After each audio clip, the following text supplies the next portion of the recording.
મિત્રો આજે ટીસીબીટી વર્સિસ સાદું ઓર્ગેનિક એનો આપણે વિડીયો બનાવવા જઈ રહ્યા છીએ। આ ખેતર જીતેન્દ્રભાઈ હાથીભાઈ ચૌધરીનું છે, જેમને મગફળી અને અંદર તલ વાયા છે।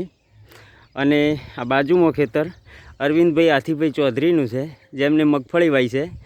આ સાદા ઓર્ગેનિક ખેતી કરી છે બનાસ ડેરી થ્રુ, અને આ ભાઈએ ટીસીબીટી થ્રુ કરેલી છે। તો હવે આપણે બંનેના ખેતરમાંથી એક એક મગફળીનો છોડ ઉખાડી અને જોઈએ કે કઈ રીતનું છે। જીતુભાઈ જરા મદદમાં આવશો આ સાઈડ? ના, એ તો આપણે ઉખાડતી વખતે પણ જોવો પડશે।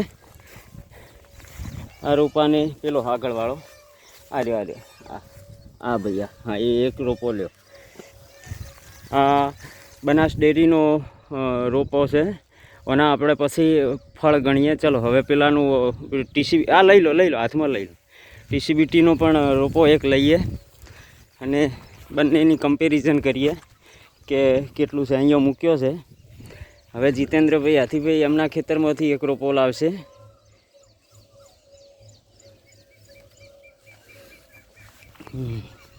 હવે આ પેલો લાવો રો અને આ લાવો। આ ટીસીબીટીનો રોપો છે,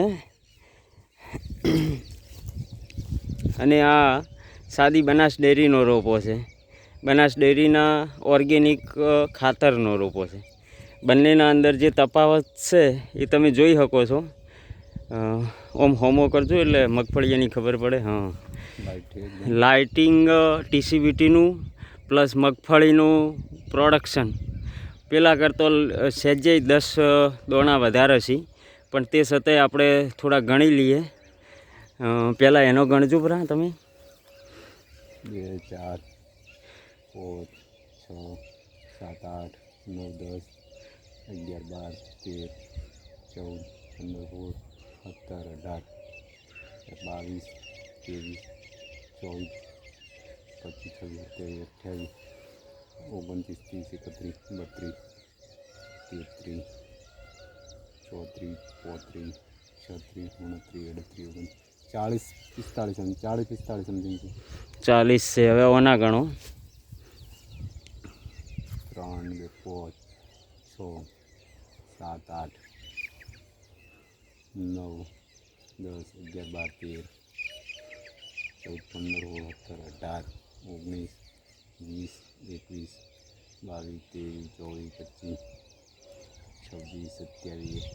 22 23 24 25 26 27 28 39 40 41 42 43 50 સમથિંગ જેવા છે। 47 50 મતલબ 10 રોપાનો તો 10 દોણાનો તો ફરજિયાત ફરક છે। અને લાઇટ પ્લસ રોપાનો જથ્થો, હવે ઓનો જથ્થો જુઓ અને ઓનો કડલો જુઓ।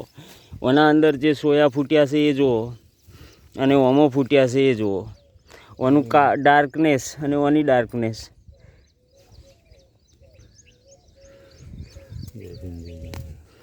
જોઈ શકાય છે। ચોખ્ખો ફરક લાગી રહ્યો છે।